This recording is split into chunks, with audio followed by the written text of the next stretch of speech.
Hi, it's Leon Schreiber here, the Minister of Home Affairs.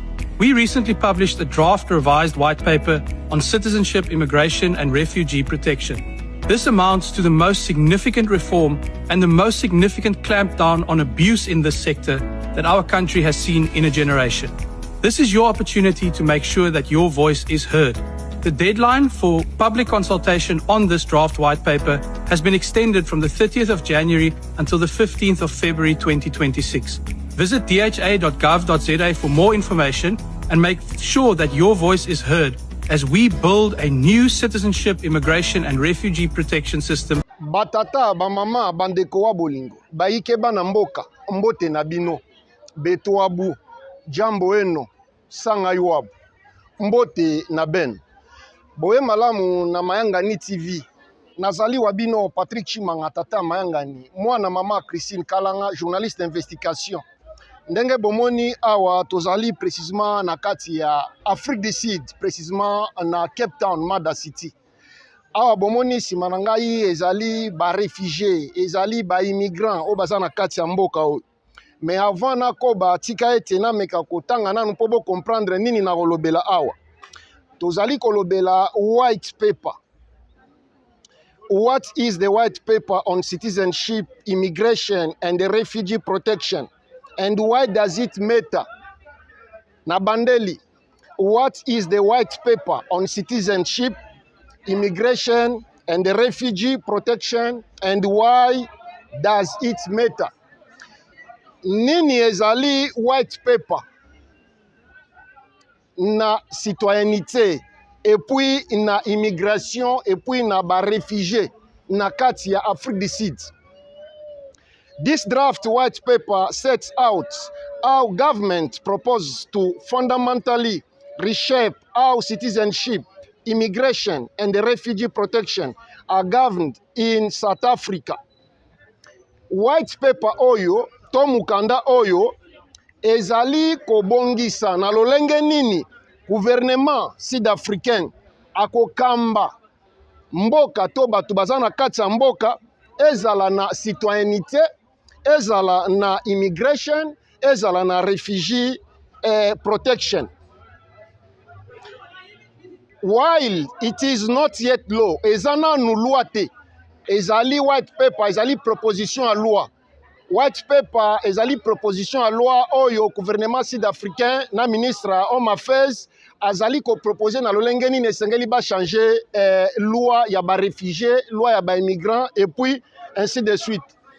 Et Home Affairs asilaki na kopesa communiqué pamba te na kati ya ndako bozomona ezali ba service ya lolenge na lenge oyo esokipaka précisément na ba réfugiés. Toza na appeal border, toza na immigration na Home Affairs, toza na ASER, toza ba service nyonso tout esokipaka na ba réfugiés na kati ya Afrique du Sud bazali aw.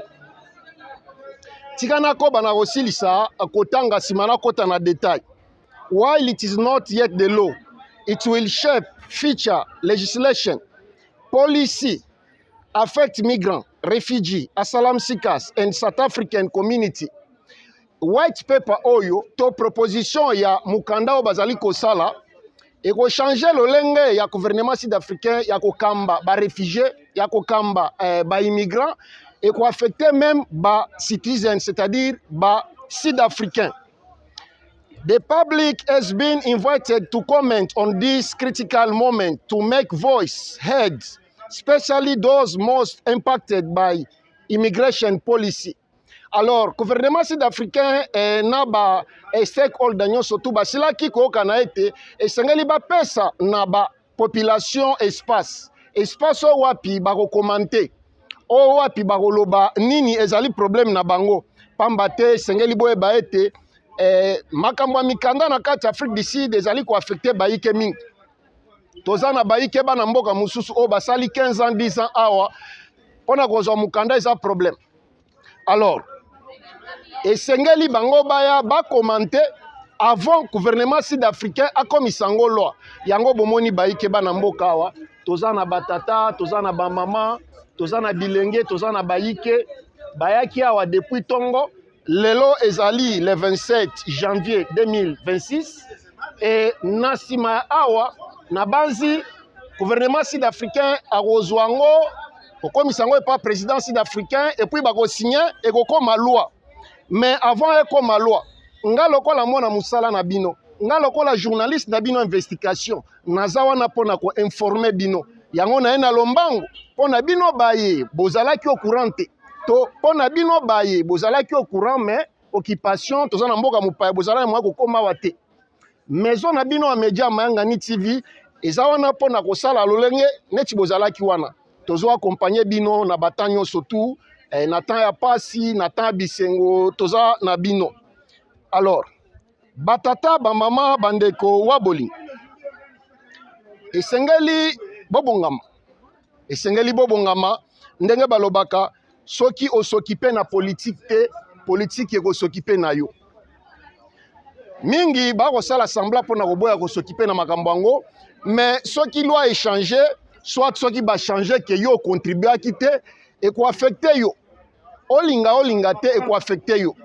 Alors vaut mieux ozala au courant ya nini ezali koleka osala yo commentaire et na nsima na yango soki loi échange quand même oza au courant ete ozalaki contacté et puis oyebi ndenge makambo banda koleka. Baba mama banduku wapenzi jambo enu. Minawazia kama muko bazima fasi yote munatufuata. Ni journaliste yeno journaliste investigation Patrick Chimanga tata Mayangani mutoto wa mama Christine Kalanga. Niko hapa vile munaona ba mama na baba beko nyuma yangu tuko mu Afrique du Sud précisément mu Cape Town. Leo ni jour Home Affairs au département ile inasokipaka na mambo ya document ya ba étranger ba réfugiés ainsi de suite. Ikuwa inatengeneza kama banaita papier moya kama white paper, proposition ya changement ya loi ya ba réfugiés ba immigrants ainsi de suite. Alors gouvernement sud-africain kwa sema il faut apatia naye aba ba étranger aba batu hii loi ita affecté ba commenter baonesha maide yabu par rapport ya réalité bana vivre hapa mu Afrique du Sud. Vile munaona nyuma yangu ba mama baba ni bamingi mule ndani ni bamingi sana. Siweze kuingia ndani, niko nje njoo nipatie programu mkomprendre nini inapitikana hapa. Beko ndani mule tutakuwa njoo kunipatia finalité ya banasema nini enyuma avant hii white paper ikuwa loi tutakuwa kuninformer. Aksanti sana shisabo mwe banduku yetu yote ya Goma Bukavu hata muko mbari me karibu aro tuko na mwe. Aksanti sana. Bata tu bamamu bana betu badinanga bansonga moi wenwao betu abu sanga yuabu ngingele menshi ndibim pa mabonso no tulonda jinu dinumva njawenu kamona kamba Patrick Chimanga tata Mayangani mwana wa benda wa mamukalanga Christine njimuno jinumona mus hanyima anyam numona bantu mbima na mwabau tudini batatu tudini bamamu tudini bana tudini bansonga tudini bantu bons en général. Ah, tout du moins Afrique du Sud. Mon aime Afrique du Sud, Home Affairs ou bien mon français peut être bien département ou affaires étrangères, voilà. Où tu dois équiper ni bas réfugiés, ni bas immigrants, ou vous moussoku changer loi par rapport à Mushundukai ou Djiba du comporter ni bas étrangers, bas réfugiés ni bantu bakwa. Alors gouvernement sud-africain wa minito chana mwa kwa bitu bonso kubia la mulwato bikengela bani mpesha bantu bonso opportunité bwani ba commenter bwalu lolu diba changer lusi nous affecter bantu abanu nous mona ba mamu batatu bana ni banson. Alors munu nyuma na muzubwem bantu ba jumo ntente ba réfugié ba ma pays yons. Alors adiba jikisha kuikila mwabeo ni tuloka biji ni lubili lonso bubana benu ba mujumu buka monakamba bwa kunombuluisha et puis kuno expliquer bambi chini ba décider chini et puis adibela mulwa ni tukala mwabao bwa kune conformer twasa kijila wabunyi. Aksanti sana longonya na bino na tondi bino matondi.